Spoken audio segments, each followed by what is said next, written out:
Good evening, folks, and thanks for tuning in to Game Time Situation. I'm Brian Vale, and this is Chip Whipple. We have a big show lined up tonight as several teams have moved into postseason action here at AU. That's right, and the winter teams are just getting warmed up as well, so we'll have an update on the teams that play in the great indoors. We'll also take a look at the national sports scenes as we'll discuss between the two of us a couple of the national sports. That's right, we'd better get started. I think the AU football team just scored another touchdown. It's game time. Who?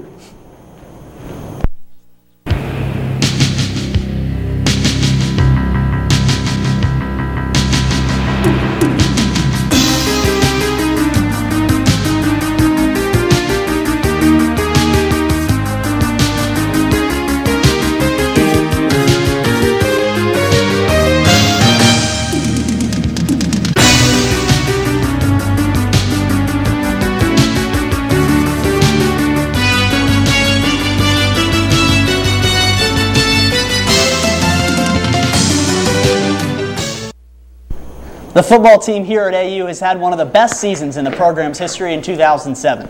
Coming into the team's last two regular season games, the Eagles were 6-1 and featured one of the top offenses not only in the GLIAC, but in the country. Home games with Wayne State and Gannon would determine Ashland's playoff fate. On November 3rd, the Wayne State Warriors came to Community Stadium, led by sophomore running back Joik Bell, the leading scorer in the nation. While Bell had a fine day, it did not matter, as the AU offense put together the most prolific day in school history. The Eagles had 3 scoring drives in the first quarter, all in 62 seconds or less. DeJuan Harvey ran for a 60-yard TD to open up the scoring. Then quarterback Billy Cundiff found Nick Belanco for a 16-yard score to make it 14-0. Bell answered with a touchdown, but Cundiff hit David Ziegelhofer for a 50-yard touchdown late in the first.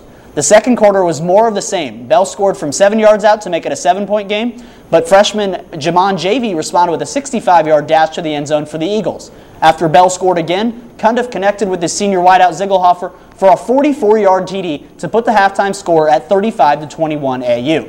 The 2 second quarter scoring drives also took under a minute to complete.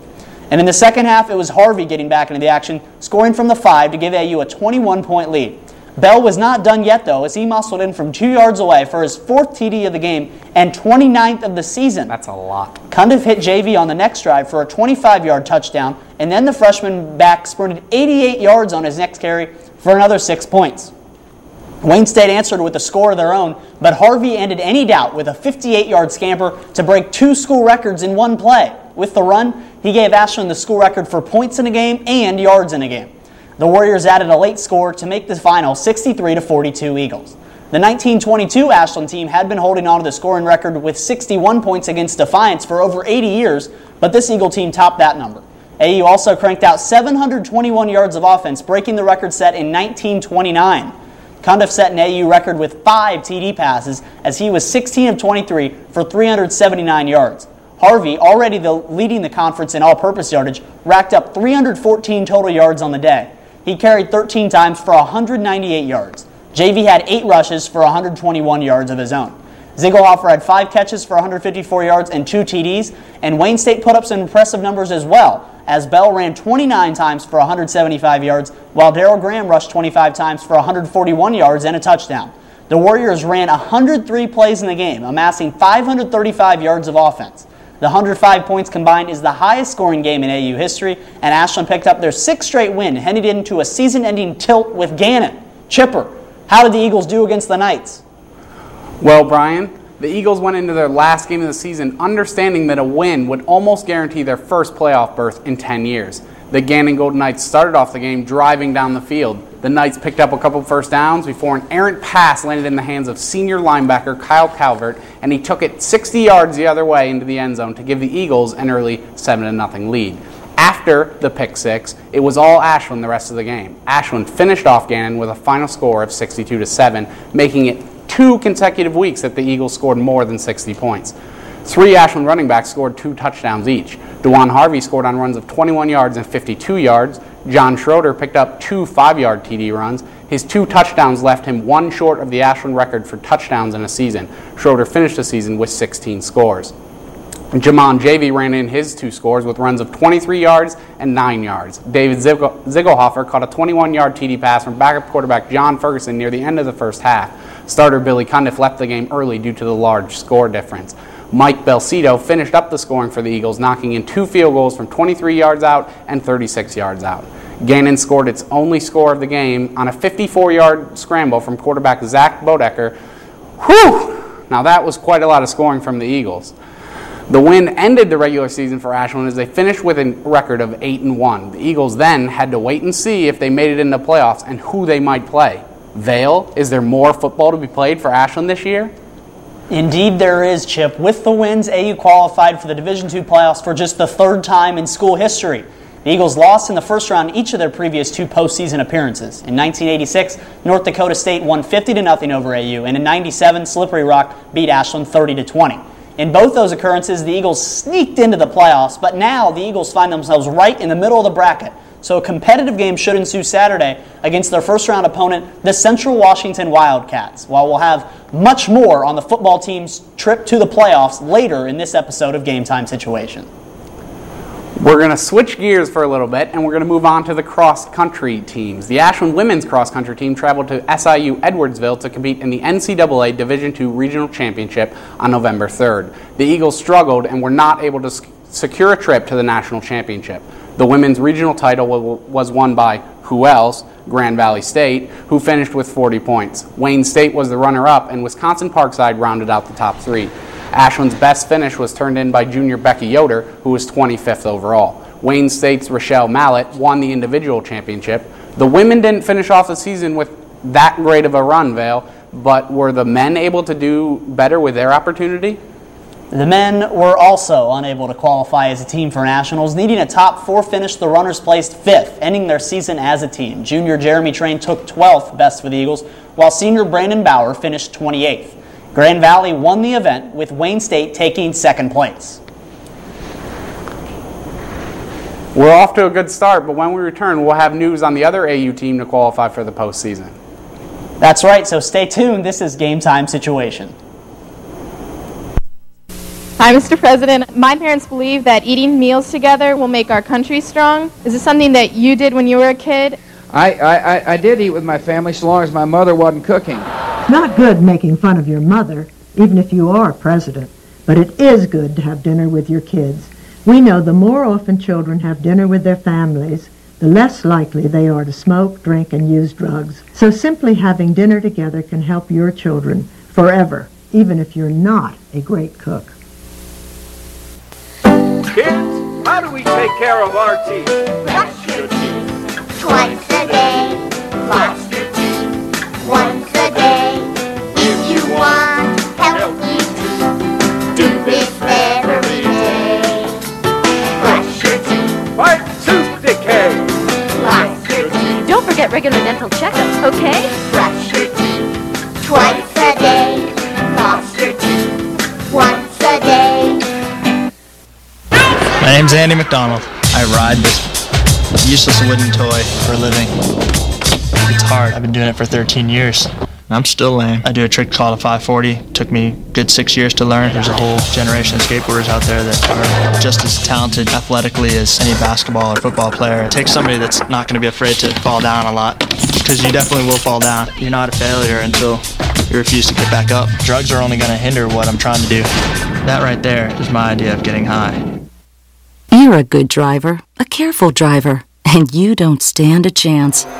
Not at a railroad crossing with bad sight lines and no lights or gates, where vegetation, buildings, or hills block your view, where you can't see the train and you only have seconds before it hits your safe, careful self and you die.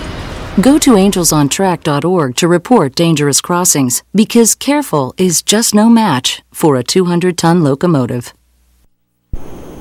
We're back, and I'm happy to say we're going to move into more of my comfort zone and talk a little bit about some AU volleyball. We're going to travel back in time and talk about the match against Wayne State on November 2nd. The Eagles handled the Warriors, winning the match 3-0, 30-23, 30-21, 30-13. Senior Mary Kate Glow led Ashland with a match-high 21 kills and 11 digs. Sophomore Brittany Yurchenko added 9 kills and 9 digs of her own. And senior Lindsay Warren played particularly well, racking up 23 assists, 13 digs, and 4 kills. Next up, the Eagles played Hillsdale in a match that would decide which team captured the South Division crown. The contest did not live up to the hype, as Hillsdale easily defeated Ashland 3-0. The Eagles fell behind early, losing the first game 30-26. Hillsdale continued their charge toward the South title, winning the second game 30-19. Is that because they're the Chargers? That's exactly what it is. Ashland fought back but could not best the Chargers as Hillsdale won the third game and the match 30-26. Glow led the Eagles with 15 kills and 19 digs. All of the Hillsdale offense went through senior Melissa Bartlett as she tallied up 21 kills while no other Charger had more than 6. Nobody else played? It was just her? Others played. They just didn't play as well. They watched? The loss dropped the Eagles into second place in the South Division, but they didn't have time to sulk as they tried to defend their GLIAC tournament title. In the GLIAC tournament, the Lady Eagles hosted the same Oiler team they had just beaten on October 26th. Ashland won the first game, lost the second, and then took control, winning the final 2 games to take the match. They won by scores of 30-26, 28-30, 30-15, and 30-25. 4 Eagles had double-digit kill totals. Mary Kate Glow, Amanda Stefanski, Brittany Yurchenko, and Marina Santos all had at least 13 kills. Lindsay Warren led with 57 assists. Glow had a match-high 28 digs, while Santos had 15 and Warren picked up 14 more. With the win, AU advanced to the GLIAC Final Four for the 4th consecutive season. The event was held in Allendale, Michigan, home of the top-seeded Grand Valley State Lakers. In the semifinals, Ashland took on South champion Hillsdale, who, as Chip told you, had just swept the Eagles at Cates Gymnasium the week before. AU was not swept in this contest, but they did lose, falling 3-1 to the Chargers. Glow had 22 kills, and Santos had 19 to lead the Eagles. Warren had 47 assists. Glow led 4 Lady Eagles in double-figure digs with 22, and Hillsdale's Melissa Bartlett played with her teammates and had 23 kills and 31 digs to lead the way for the Chargers. The 12th-ranked Eagles then awaited word on their next competition, the NCAA tournament. Chipper, where are the Lady Eagles headed? Well, there is more than one Ashland University team making a trip to the playoffs this year, as the volleyball team will move on to the first round of the NCAA tournament as the 7th seed in their region. Grand Valley will host the regional tournament because they earned the #1 overall seed. The Eagles, who, as I said, ranked 7th, will play the second-ranked team Lewis on tomorrow at 2:30 p.m. Lewis enters the tournament on a 14-match winning streak and has only dropped 3 matches all year. The Eagles do own a 9-8 advantage in the all-time series, and AU has won the last 4 meetings. Ashland defeated Lewis last season 3-0. If Ashland can get by Lewis, they might be facing the Chargers for the 4th time this season after losing to Hillsdale in the 3 previous meetings. Last season, the Eagles won the regional tournament, but will have to up their level of competition if they hope for the same results this season. Hopefully, the winter teams here at Ashland can be as successful as the volleyball team was this season. And we'll be back with more Game Time Situation right after this.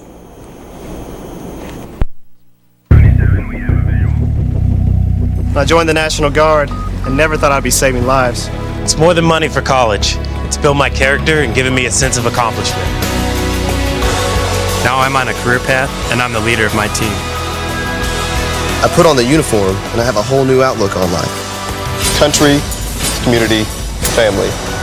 That's what matters most to me. If that matters to you, go to 1-800-GO-GUARD.com. Every trip, every time. California, here I come! Buckle up so you and your friends get home safely.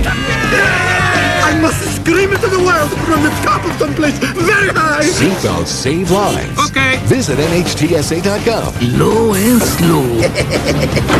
Best friend, what are you going to do? Brought to you by the U.S. Department of Transportation and the Ad Council. That is spectacular advice.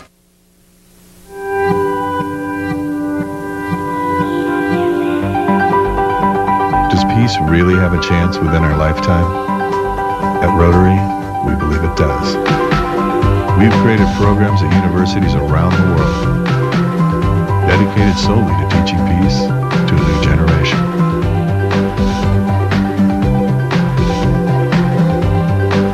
There's a new symbol for peace. Rotary.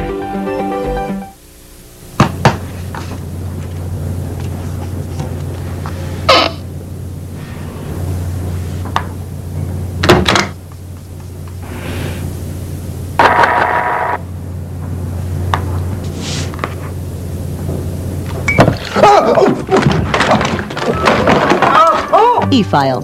Get receipt confirmation and a quicker refund. Log on or tell your tax preparer to e-file for you and join the 53 million e-filers who consider it done. Closing the season on a 7-game win streak, the AU football team will advance to the postseason with one of the top offenses in the nation. In 9 regular season games, the Eagles averaged 46 points and 538 yards of offense, both GLIAC highs. Ashland was the least penalized team in the GLIAC and also committed the fewest turnovers. Billy Cundiff started 8 games, completing 123 of 188 passes for 2,137 yards, 15 touchdowns, and just 3 interceptions. Sophomore DeJuan Harvey led the team in rushing with 911 yards and 10 touchdowns. Freshman Jamon Javy had 768 yards and 8 scores, while senior John Schroeder led the team with 16 rushing touchdowns. Senior receivers David Ziegelhofer and Brandon Gilmore were Cundiff's main targets. Ziegelhofer had 41 receptions for 782 yards and 7 TDs, while Gilmore had 40 catches for 887 yards and 1 score. Harvey led the conference in all-purpose yardage at 188 yards per contest. Defensively, AU allowed over 28 points a game, but injuries made it difficult to develop chemistry throughout the season, and it was senior linebacker Kyle Calvert leading the team with 70 tackles and Marcus Council third with 59, including 6.5 tackles for loss. Ashland went undefeated at home for the first time since 1997 and had the most prolific offense in school history. The Eagles set the single-season points record with 416 in 2007, and AU scored over 60 points twice, over 54 times, and at least 28 in every game.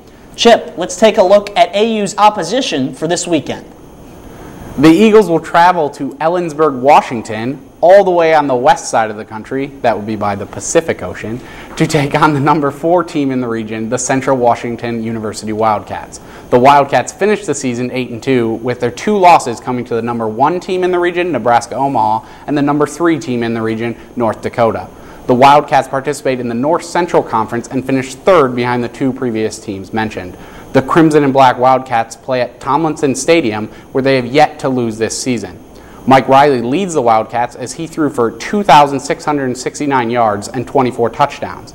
CWU, not to be confused with the original CW, also gets it done on the ground as Johnny Lopez ran for 1,019 yards. The Ashland defense will need to be ready to defend both the pass and the run on Saturday. The Wildcats are averaging 32.7 points per game while only giving up 20.2. The beginning of the game might be the most important part for the Eagles as the Wildcats are outscoring opponents 86-34 in the first quarter this season. One part of the game the Cats have struggled at is they have turned the ball over 18 times this season, something the Eagles will need to take advantage of if they want a chance to win. I've given the viewers a brief breakdown of the Ashland's opponent on Saturday. Vale, why don't you tell us about how the rest of the region looks? Gladly, Chip. Ashland will face the Wildcats in the first round, as you detailed, while North Dakota will host Winona State of Minnesota in the other opening matchup in the Northwest region. 24 teams qualify for the postseason in Division II, with 6 teams qualifying in each region. The Eagles are the 5th seed in the Northwest, and with a win over Central Washington, would move on to face top seed Nebraska-Omaha in the second round. GLIAC champion and 2-time defending national champion Grand Valley State is the 2 seed in the region, waiting on the winner of the North Dakota-Winona State game. The better seed will host each game until the Division II national title game in Florence, Alabama, December 15th. Exciting times here for the football team. On the flip side, we'll take a look at the indoor sports action coming up right after this. Shalom. Jam. Salam. Hewa. Ride. Apa ya Pak? Pak. Mir. Shanti. Yep, Changyok di. We all want the same thing. Peace. And Rotary clubs Sola. are making it happen. Happy. Through international scholarships for young people to promote peace and understanding La Fe. around the world. Rotary. Humanity in motion. Everyone needs to have a great game plan to be successful. At a moment's notice, you and your family need to know what to do when a critical incident, severe weather, or natural disaster strikes. You can do your part by developing a successful game plan for your family. For an emergency checklist of tips on how to prepare your family, visit www.ready.ohio.gov. Is she thirsty or diabetic? Is he tired or arthritic? Subtle behavioral changes can be early signs of disease in pets. These changes are often less obvious in cats, which can be better than dogs at hiding illness. But a wellness exam from your veterinarian twice a year can help detect, treat, or prevent many health problems before they become serious. So call your veterinarian and schedule your pet's wellness exam today. Look, my first tooth. Dudley, spit out the toothpaste. That was the first time you brushed your teeth. And I brush twice a day, every day. Oh, here's that nice dentist, Dr. Benchley. Yep, he showed me how to floss. Why are your teeth blue? I use my mouth guard whenever I play sports to protect my smile. And visit the dentist regularly. Remember, brush twice a day and floss once a day. The women's basketball team here has completed their exhibition season, and this weekend they'll travel to Indianapolis to play in the GLIAC GLVC Classic. The Lady Eagles will face St. Joseph's and Indianapolis in the event. AU lost 3 seniors from last year's team, including the school's all-time leading scorer in Amber Rawl and a 16.8 rebound performer in forward Catherine Porterada. That's a lot of points to lose. The Eagles have just 1 senior on this year's team, but there is a lot of experience in the junior class. Junior Lisa Grau, who missed all of last season with a knee injury, returns as a first-team All-GLIAC selection. Juniors Alethea Lamberson and Betsy Morrison return as captains for the Eagles. Lamberson is expected to contribute more consistently at the point guard spot this season for Coach Sue Ramsey. Morrison is also going to need to score more to fill the void left by Rawl and Porterada. 43 total points between them last season. That's a lot, like I said. AU went 14-13 last season, a disappointing season after advancing to the playoffs in 2005-2006. Sophomore Lacey Romine and junior Jessica Minch will complete the starting lineup for Ashland.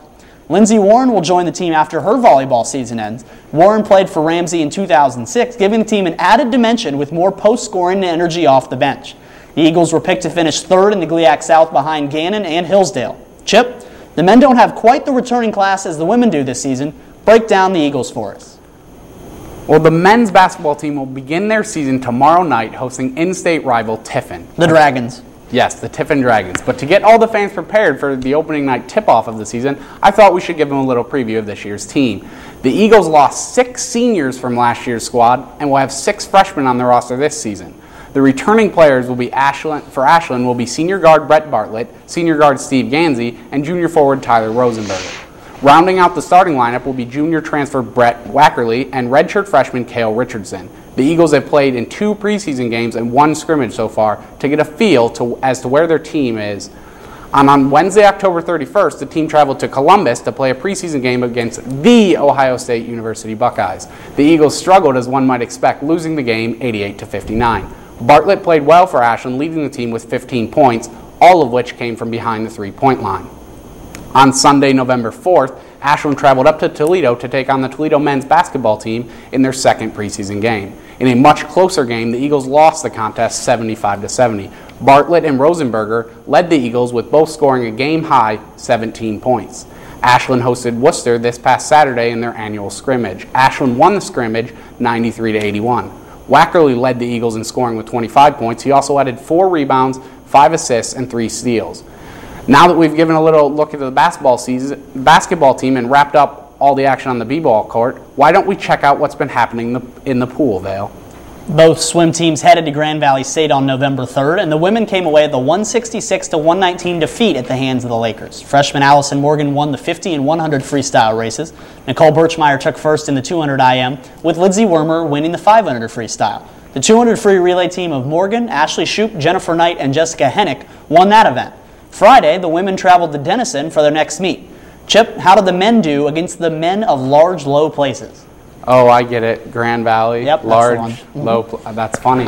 Well, Vale, the men also competed at Grand Valley and were able to swim away with a 146-138 victory. 2 freshmen led the Eagles as Eric Hackinson won 3 individual events and Derek Below won 2 events of his own. Hackinson earned the victory in the 200 freestyle, 100 freestyle, and the 200 IM. Below took top honors in the 1,000 freestyle and the 500 freestyle. Chewy Vogel won the 200 butterfly, and the gold medal went to Ben Monty in the 50 freestyle. Jonas Jeffsell led the pack in the 200 breaststroke. AU's 200 free relay claimed a gold medal as well. The winning quartet consisted of Vogel, Monty, Sean McGraw, and Arthur Govee. The team will next compete this weekend at Denison. The AU wrestling team will host the 15th annual Harris Auto Center Open at Cates Gym this weekend, kicking off their 2007 season. The Eagles were chosen 12th in the NCAA Division II preseason poll. They finished 19th at Nationals last season. AU has just 3 seniors on the team this year. Marcus Gordon and Josh Ohl were picked 8th in the individual rankings in the preseason this year. Gordon is in the 149 weight class, with Ohl at 197. Consistently one of the top programs in Division II, Ashland will be expected to compete on a national level once again in 2007-2008. And now that we've talked about all the Ashland sports, we're going to go on a broader scale and talk about some of the national sports here in 2007-2008. Now, Chip, the New England Patriots, we saw them a couple weeks ago, Super Bowl 41.5, the Colts and Patriots at the RCA Dome, the Patriots coming back from 10 points down, winning that game to beat the Colts and stay undefeated. And this weekend they'll play the Bills, and the question on everybody's mind, and they have the answer that everybody wants is Chip Whipple's. Will the Patriots become the first team since the 1972 Dolphins to go undefeated in a season? Can the Patriots get to 16-0 this year? I'm going to take it one step further. The Patriots will go 16-0 and the Dolphins will go winless. Just to really put it in the 1972 Dolphins face. The Patriots face teams like the Bills on Sunday. They still have the Jets to play again. They play the Dolphins again. The Giants will be their biggest test on Week 17, but I think the Giants will have also already wrapped up a playoff spot, so they won't be playing for anything. And so I think the Patriots will easily... there's nobody left on their schedule that's going to beat them. Their toughest team left is going to be the Pittsburgh Steelers, and they barely could beat the Browns. Chip said it right there. The Pittsburgh Steelers will end the undefeated season of the New England Patriots here in a couple weeks when they match up. The Patriots here the last few years have had the Steelers' number, but I think the Steelers are ready to take this rivalry and swing it back the other way. And I think Pittsburgh will end the Patriots' undefeated season. Now, if they mean the playoffs at Foxborough, I don't know about that. But in the regular season, I think the Steelers will get it done and beat the Patriots and give them their lone loss of the regular season. We'll see. So there's the Patriots. Chip says undefeated. I say defeated. The Cleveland Cavaliers are off to a 4-4 start. We saw them earlier this week lose in Denver near the end of their West Coast swing. And the question before the court is, can they return to the conference finals? They made it to the NBA Finals last year, a little lower expectations here on this show. Can they return to the conference finals this season with a revamped Eastern Conference and the similar Cavs team that they had last season? It's not quite as similar as Vail would like you to think. Devin Brown's been a good addition in the past couple of games. Okay. Daniel Gibson's getting more playing time this season. He played well during the playoffs last year. Right. Cedric Simmons coming off the bench is getting more playing time. And Dwayne Jones coming off the bench. They're trying to fill the role of Anderson Varejao. I believe the Cavs will, in fact, reach the Eastern Conference Finals again with a chance of going to the finals. Who are they going to play? They will probably play either the Celtics or the Pistons, depending. It's too hard to tell right now how exactly the matchups will go. But and that's all what it is in the playoffs. It's all about the matchup. And the team that you're forgetting here is the Chicago Bulls. They're off to a rough start. They're 1-5. They are off to a rough start, but that does not matter. The Chicago Bulls are the team that's going to win the East this season, and they are going to obviously be in the conference finals. And they will be facing the Washington Wizards in the conference finals. The Cavs will not make it to the Eastern Conference Finals. The East is just too good. The Celtics, the Heat will get back into it. The Wizards, the Magic are off to a good start. There's a lot of good teams in the East. The Cavs did not do enough in this offseason to help their team and keep LeBron in town past the next few seasons. He'll be in town after the next few seasons. Plus, the trade deadlines will come around in February. You never know what's going to happen. And all the viewers out there need to know that the reason he says Washington's going to be in the Eastern Conference Finals is because he has the biggest man crush on Gilbert Arenas. Agent Zero, buddy. And the last topic for us to discuss, perhaps the most important at this time of year, Saturday, we will see the game in Ann Arbor, Ohio State, Michigan. They will match up with the Big Ten title on the line and likely a Rose Bowl berth also on the line in the game in Michigan. Now, we're going to move on past the game and not pick the winner necessarily, although you could in your answer. But the question is, can the winner of this game win the Rose Bowl? Because these last few years, the Big Ten has taken a lot of heat from national experts, and people say that the Big Ten just isn't stacking up with the other power conferences like the Pac-10, like the SEC, and they will play a Pac-10 team most likely in the Rose Bowl. Can the winner of this game compete after the way that Michigan was embarrassed in the Rose Bowl last season? I like how he just picks on Michigan there because Ohio State hasn't lost a Rose Bowl in our lifetime. Was not embarrassed in there. Hasn't lost a Rose Bowl in our lifetime. But to get back to the question, the Big Ten champion will not play well against who I think will be in the Rose Bowl, and that's Oregon. Oregon will get knocked out of the BCS title picture strictly because they're playing poor teams, and so therefore Kansas will jump both of them, and then Kansas Oregon will play. drop down to the Rose Bowl. Oregon will drop down to the Rose title Bowl. game. And then Oregon will beat either Michigan, as they showed earlier this season, and they will do what the Juice did and beat Ohio State. I disagree. Ohio State's going to win this game Saturday, and then they will also go to the Rose Bowl and beat Arizona State. But that's all we've got for the national sports scene. So, Chip, it's that time again. What, the Juice picked up another third down conversion? No. Well, actually, he probably did against Ohio State. But I mean, it's time to end the show. Oh, that's no fun, Chip. Why do you have to do that? Well, we've covered all the sports here at Ashland, and we previewed all the upcoming events. Oh, I suppose you're right, Chip. We should probably get going. We'll be back December 5th with another episode of Game Time Situation. That's right. We'll have the latest in AU sports, and another athlete will go under the Game Time spotlight, hopefully. Thanks for joining us this evening, guys. Have a nice night. Thanks for tuning in.